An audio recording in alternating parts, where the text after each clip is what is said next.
ନିମାପଡ଼ାରେ ଖୁବ୍ ଶୀଘ୍ର ହେବାକୁ ଯାଉଛି ଶିଳ୍ପ ଅନୁଷ୍ଠାନ।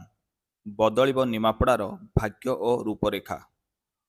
ଅଞ୍ଚଳର ବିଧାୟିକା ତଥା ରାଜ୍ୟ ଉପମୁଖ୍ୟମନ୍ତ୍ରୀ ପ୍ରଭାତୀ ପରିଡ଼ାଙ୍କର ଉଦ୍ୟମ ଚଳାଇଥିବା ନେଇ ବିଶେଷ ସୂତ୍ରରୁ ଜଣାପଡ଼ିଛି। ଏଥିସହ ସ୍ଥାନୀୟ ତହସିଲଦାର ମନୋଜ ପ୍ରଧାନଙ୍କ ଉଦ୍ୟମ ଓ ପ୍ରଚେଷ୍ଟା ଯୋଗୁଁ ତହସିଲ ଅଞ୍ଚଳରେ 105 ଏକର ସରକାରୀ ଜମି ଚିହ୍ନଟ ହୋଇଥିବା ନେଇ ରାଜସ୍ୱ ବିଭାଗ ପକ୍ଷରୁ ସୂଚନା ଦିଆଯାଇଛି। ଚିହ୍ନଟ ହୋଇଥିବା ଜମି ଶିଳ୍ପ ପ୍ରତିଷ୍ଠା ପାଇଁ ବହୁଳ ଭାବରେ ସହାୟକ ହେବା ନେଇ ଚର୍ଚ୍ଚା ହେଉଛି। ଉପମୁଖ୍ୟମନ୍ତ୍ରୀ ପ୍ରଭାତୀ ପରିଡ଼ାଙ୍କର ଉଦ୍ୟମ ଓ ପ୍ରଚେଷ୍ଟାରେ ଏକ କପଡ଼ା ତିଆରି କାରଖାନା ପ୍ରତିଷ୍ଠା କରାଯିବା ନେଇ ପରିକଳ୍ପନା କରାଯାଇଛି।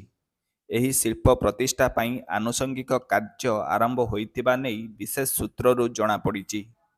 ନିମାପଡ଼ାରେ ଶିଳ୍ପ ପ୍ରତିଷ୍ଠା ହେଲେ ଉତ୍କର୍ଷ ଓଡ଼ିଶା, ବିକଶିତ ନିମାପଡ଼ା, ବିକଶିତ ଓଡ଼ିଶା ଭିଜନର ପରିକଳ୍ପନାର ସ୍ୱପ୍ନ ସାକାର ହୋଇପାରିବ ବୋଲି ଉପମୁଖ୍ୟମନ୍ତ୍ରୀ ପ୍ରଭାତୀ ପରିଡ଼ା କହିଛନ୍ତି।